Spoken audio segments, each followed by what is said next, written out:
Film industry मेरी पहचान ही मौसर नाम से हुई थी। मौसर जो मृत्यु भोज के ऊपर है। और Rajasthan international film festival award से भी मुझे best film, best director, best hero, मतलब 7 अवार्ड मिले थे। अवार्ड इतने मिल गए मुझे कि इतने अवार्ड की जगह 1-1 रुपया भी मिलता तो मैं अभी तक करोड़पति बन जाता। तो 2 कमरे मेरे अवार्ड से बन गए। मौसर ने इतनी शोहरत दी और राजस्थान सरकार ने भी मुझे उस टाइम 6 लाख रुपया प्रोत्साहन राशि दी थी। जो वो मेरा पुराना इतिहास है और फिर वो समय आ ही नहीं सकता और ऐसी फिल्म वापस कभी बन भी नहीं सकती। मैं चाहूँ तो भी आज वापस मौसर नहीं बन सकती। जी नमस्कार साथियों, मैं रोहित और आप देख रहे हो लाइव शेखावाटी मीडिया। आज आप हमारे साथ में देख रहे हो एक राजस्थान के बहुत ही ख्याति प्राप्त फिल्म लाइन से जुड़े हुए हमारे भाई हैं जो आज हमारे से मिलने के लिए हमारे घर पे आए हैं और यह अभी भारत यात्रा के ऊपर निकले हुए हैं। आज इनका 128वां दिन है। तो भाई से आपकी मुलाकात करवाते हैं, जानते हैं इनकी क्या जर्नी रही है और फिल्म लाइन में कब से हैं, क्या है, देखते हैं। राम राम भाई। जय माता दी, राम राम, हर हर महादेव। सबसे पहले तो मैं आपके चैनल के लिए बधाई दूंगा। प्रगति मिले, माँ कामाख्या आपको हमेशा सर्वश्रेष्ठ बनाए। सबसे पहले आप हमारे जो व्यूवर्स हैं उनको अपना नाम बताइए। मेरा नाम ओम सो है, जोधपुर जिला, भावी गांव, बिलड़ा तहसील। और भारत दर्शन यात्रा का आज 127वां दिन है और भाई के इधर आज आने का सौभाग्य मिला। आगे मैं पंजाब की तरफ यात्रा को जा रहा हूँ और अभी तक 23 राज्य और हजारों मंदिर और नेपाल, भूटान 2 देश हो गए अलग से। ये पूरी यात्रा की अनुभव ले रहा हूँ, दर्शन कर रहा हूँ। हर जगह पे जाके सनातन धर्म का प्रचार भी कर रहा हूँ। मेरी गाड़ी के ऊपर अपनी ध्वजा है सनातन धर्म की और तिरंगा भी है देश का। और हर मंदिर की, जैसे साउथ में पूजा पद्धति क्या है, महाराष्ट्र में पूजा पद्धति क्या है, राजस्थान में पूजा पद्धति क्या है, नेपाल में पूजा पद्धति क्या है, तो पूजा पद्धति का विवरण लिया हूँ और मैं दर्शन कर रहा हूँ। जब भारत भ्रमण के साथ में आपने 2 अन्य जो देश हैं उनके अंदर भी आप जाके आए हो, नेपाल और भूटान, को क्या नज़ारा मिला वो बताइए आप। नेपाल में तो मैंने पशुपतिनाथ के दर्शन किए क्योंकि वो आधा ज्योतिर्लिंग गिना जाता है। अच्छा जी। बाकी नेपाल में पहाड़ियाँ हैं, लोग वेरी पुअर और भारत के ऊपर निर्भर है क्योंकि पूरा नेपाल में अगर कोई नमक भी जाता है तो भारत से ही जाता है। तो वहाँ पे महंगाई है, करेंसी हल्की है वहाँ पे। अपने यहाँ के 1000 का वहाँ 1600 रुपये हो जाते हैं, मगर वैसे ही उधर महंगाई भी है। वापस पेट्रोल भी 170 रुपये लीटर है। और पेड़ पौधे और झरने, वहाँ प्राकृतिक दृश्य बहुत ही शानदार है। बाकी नया कुछ नहीं है। अच्छा, अब हमें आपके जो फिल्म लाइन करियर की बात है उसकी बात करते हैं। कब से आप फिल्म लाइन में हो और कौन कौन सी फिल्में हैं। और आपको मैं बता दूं कि राजस्थान में एक फिल्म लाइन में एक नया इतिहास है। राजस्थान की एक ऐसी फिल्म जो नेशनल अवार्ड से सम्मानित हुई है, वो फिल्म इन्हीं भाई की द्वारा बनाई गई है। मौसर फिल्म है, उसका नाम है मौसर। आप उसके बारे में हम जानते हैं भाई से, कब से फिल्म लाइन में। 2013 में मैंने पहली फिल्म बना दी थी और 2014 में रिलीज़ की थी। फियर पेस एक हॉरर फिल्म थी। अच्छा जी। सपने थे बड़े बड़े, मगर वो एडल्ट फिल्म इतनी ज़्यादा चल नहीं पाई थी। उसके बाद मैंने धर्मयोद्धा बनाई, गौ माता के ऊपर, नहीं चली थी। फिर हिंदी फिल्म को छोड़ के मैं फिर छोटी छोटी फिल्में और 2-3 की थी, स्टूडेंट लाइफ वगैरह। उनको मैंने छोटे स्तर पे स्कूलों में वगैरह दिखाया था। सपने बड़े थे मगर छोटे छोटे से शुरुआत की थी। फिर बाद में एक ज़माना ऐसा आ गया कि अब तो कुछ बनाना नहीं है। एक छोटी सी कहानी थी मृत्यु भोज के ऊपर, मौसर। मुझे अपेक्षा नहीं थी कि ये फिल्म इतना काम कर जाएगी, इतना नाम, मेरी पहचान ही मौसर नाम से हो गई थी राजस्थान में। तो मौसर फिल्म जब हमने रिलीज़ की तब वो फिल्म ने एक ज़िंदगी का नया आयाम दिया और नया नाम दिया। फिल्म इंडस्ट्री मेरी पहचान ही मौसर नाम से हुई थी। मौसर जो मृत्यु भोज के ऊपर है। और Rajasthan international film festival award से भी मुझे best film, best director, best hero, मतलब 7 अवार्ड मिले थे। अवार्ड इतने मिल गए मुझे कि इतने अवार्ड की जगह 1-1 रुपया भी मिलता तो मैं अभी तक करोड़पति बन जाता।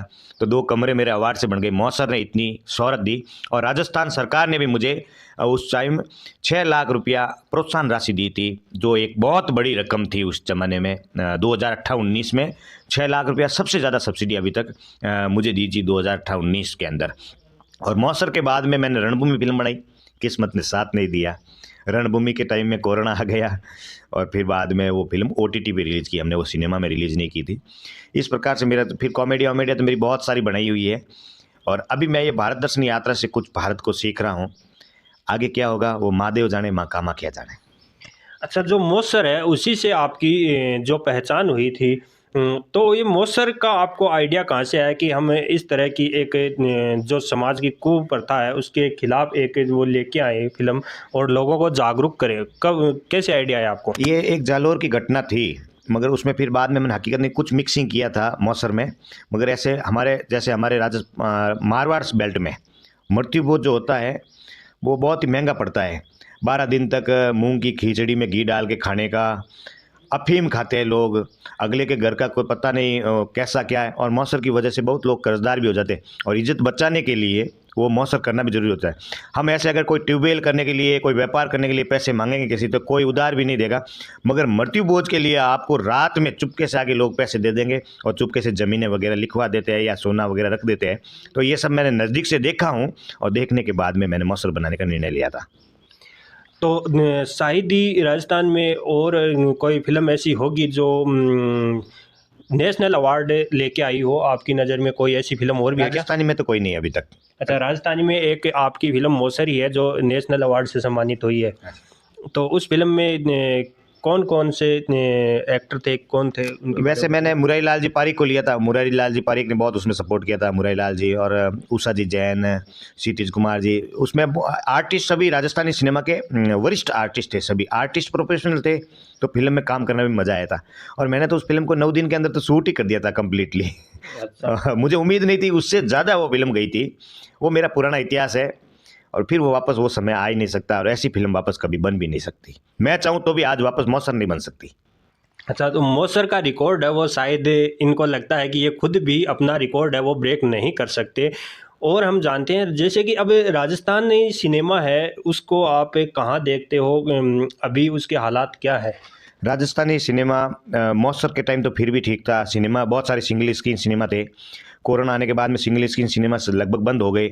और राजस्थानी भाषा के लिए थोड़ा सा मैं आपको कहना चाहूँगा, क्योंकि मैं राजस्थानी भाषा से बहुत प्रेम है मेरे को। अगर राजस्थानी भाषा को मान्यता मिल जाए तो पार्टीबाजी से लेना देना नहीं है। फिर भी मैं आज कहना चाहूँगा कि जो सरकार अभी वर्तमान में है, ये अब पहले यही लोग धरना देते थे कि राजस्थानी माइट भाषा को सम्मान मिले, माइट भाषा को अगर सूची में जारी कर दे तो राजस्थान सरकार की जो भर्तियाँ आती है वो हरियाणा के, उत्तर प्रदेश के, बाहर के लोग यहाँ पे भर्ती नहीं करेंगे। राजस्थानी की वजह से राजस्थानी को ज़्यादा नौकरी मिलेगी। अगर राजस्थानी भाषा को मान्यता मिल जाती है तो यहाँ के लोगों को बहुत अच्छा एक सरकारी नौकरियों में प्लेटफॉर्म मिल सकता है, रोजगार मिल सकता है, बहुत फायदा हो सकता है। माइट भाषा जो अपनी माँ की कोख से हम सीख के आते हैं, उस भाषा को मान सम्मान मिले।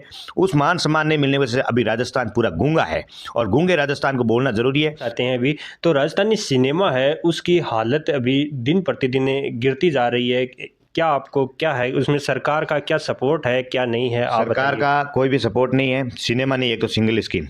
महाराष्ट्र के तर्ज के ऊपर राजस्थान में नियम लागू हो कि प्रत्येक सिनेमा के अंदर 100 राजस्थानी फिल्म का चले।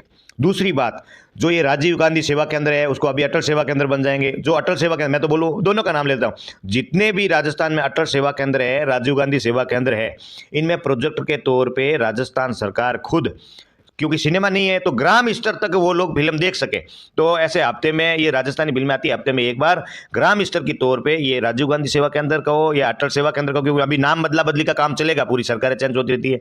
क्योंकि मैं सरकारों से कभी बिलोंग नहीं करता हूँ, इसकी वजह से ये कड़वी सच्चाई, अभी नाम बदला बदली होंगी, दूसरा कुछ नहीं होगा। तो बीजेपी के लिए कहना चाहूंगा आपका अटल सेवा केंद्र है, कांग्रेस के लिए कहना चाहूंगा राजीव गांधी सेवा केंद्र है। उसमें आप लोग राजस्थानी फिल्मों को प्रोजेक्टर के तौर पे जिस प्रकार से आप आपकी योजनाएं बताते हो गांव में, उसी प्रकार से राजस्थानी फिल्मों को बताना शुरुआत कर दें तो राजस्थानी फिल्मों का प्रगति आगे बढ़ सकती है। अच्छा, सरकार की तरफ से राजस्थानी फिल्मों को कोई अनुदान के लिए भी है, कोई वादा करता है कि राजस्थानी फिल्मों को 25 लाख का अनुदान दिया जाएगा, ऐसे दिया जाएगा, लेकिन मुझे लगता है शायद ही आज तक किसी फिल्म को वो अनुदान है वो मिला है। एक फिल्म को मिला है 25 लाख रुपया, मगर वो कांग्रेस की सरकार में मिला है।